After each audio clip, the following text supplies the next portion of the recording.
কি রান্তাছে কি কি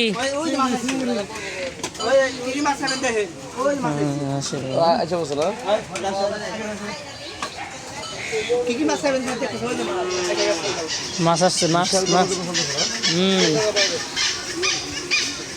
বন্ধু কিছু বলো একটু কিছু বলো খাবার সম্পর্কে না খেয়ে বলো জাফর তো কইছে আজকে আমাকে বিল দেব হ্যাঁ তো তোমার এই আমাদের অনুভূতি বলো। অনুভূতিটা হচ্ছে যে আমরা সেই ঢাকার থেকে বন্ধু বান্ধব মিলে সকলে আসছি, আমাদের বিশেষ করে আসছি বগুড়াতে আমাদের এক ওস্তাদের সাথে দেখা করার জন্য। তারপরে বন্ধুদের রিকোয়েস্ট আমরা চিন্তা করলাম যে এনায়েতপুর গোলাম হোটেল, এটা খুব নাম করা, আমরা ইউটিউবে দেখছি, এই জন্য আমরা সকলে মিলে একটা উদ্যোগ নিলাম যে না আমরা সেখানে যাই এবং সেখানে একটা ভোজ করি, আমরা খাই বন্ধু বান্ধব মিলে। দেখলাম মাশাআল্লাহ খুব মাছ চলে আসছে, দেখলাম এই যে দেখেন এখনই নিয়ে যাচ্ছে খুব টাটকা জিনিস।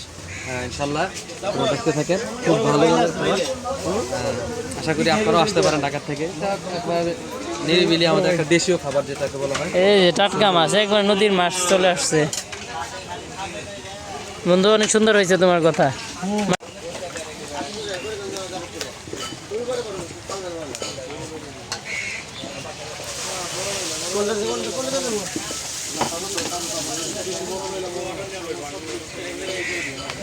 আচ্ছা বাইলা মাছ প্লেট। আচ্ছা তাহলে আমার কাজ করবেন, এই ইসাগুলো রান্না করে দেবেন। হ্যাঁ এই ইসা আর হচ্ছে বাইলা মাছ আর বাইম মাছ রেডি করেন কতক্ষণ লাগবে? 20 মিনিট। হ্যাঁ হাকিম বেটা এটা ধরছে বাইলা ধরছাও দাও বাইলা দেওয়ার মধ্যে কোনটা দাও বাইলা ইসা মাছের মাথাটা ভালো, ইসা মাছের মাথায় গুথে থাকবে না না বসে করে দিব। ছোট থেকে আমার ক্যামেরা দিলে আমার ক্যামেরা বাইরে করে দিন।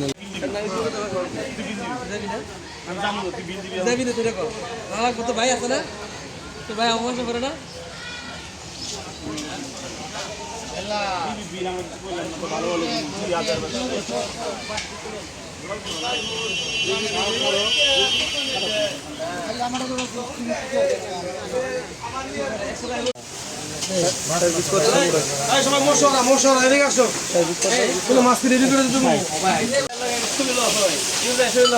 এই যে গোলাম ভাই না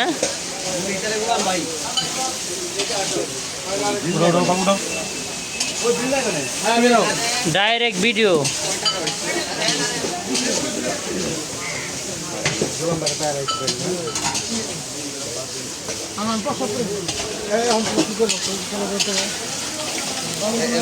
খেতে গোলাম